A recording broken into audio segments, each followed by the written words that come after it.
Le musée Mandé a été fondé en 1866 dans un hôtel particulier qui date de 1707 par Francis Mandé, qui était avocat à la cour d'appel de Riom.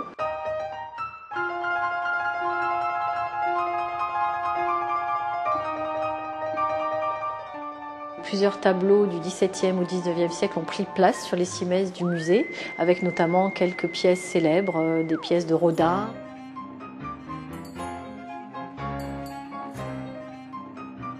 Des pièces d'Alphonse Cornet, qui était un artiste riomois, mais qui a fait carrière au Salon.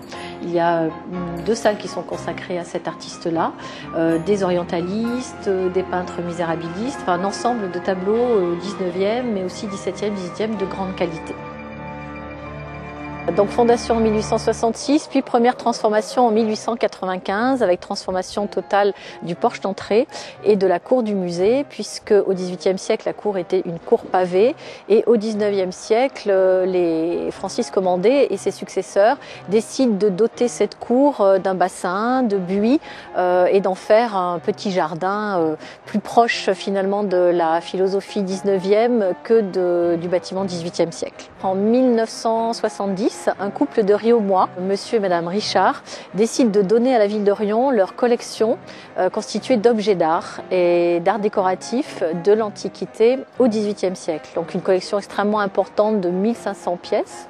Et à cette occasion-là, la ville de Riom, qui accepte cette donation, décide de restaurer, de réhabiliter un 2e hôtel particulier qui se trouve en face du premier hôtel pour le transformer en musée.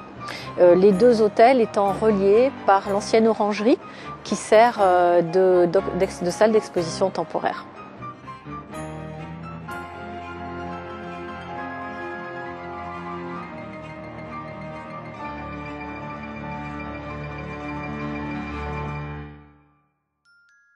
Enfin, dernière étape, 2011, aujourd'hui, le musée Mandé est à nouveau transformé.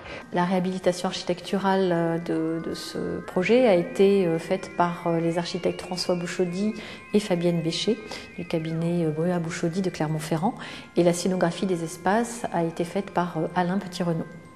La cour redevient cour pavée et reçoit l'œuvre d'une artiste contemporaine qui s'appelle Hélène Mugot, qui transforme totalement le vestibule par une œuvre qui s'appelle Passage et qui est constituée de petites cupules métalliques.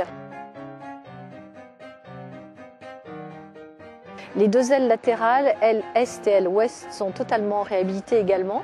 L'une qui est consacrée à présent aux ateliers pédagogiques, également des lieux pour la documentation, pour le secrétariat, des lieux de réunion.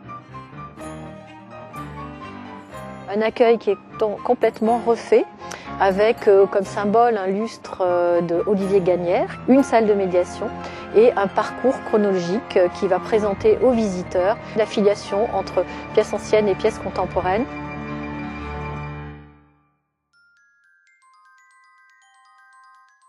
Autre transformation, l'autre aile, pour recevoir la collection de design et d'art décoratif contemporain, des pièces de 1950 à nos jours.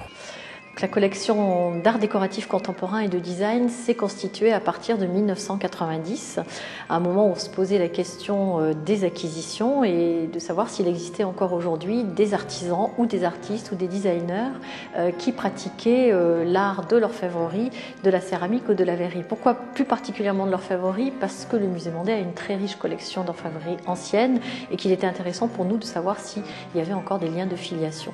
Donc les premières acquisitions ont été consacrées à l'artiste Gucci.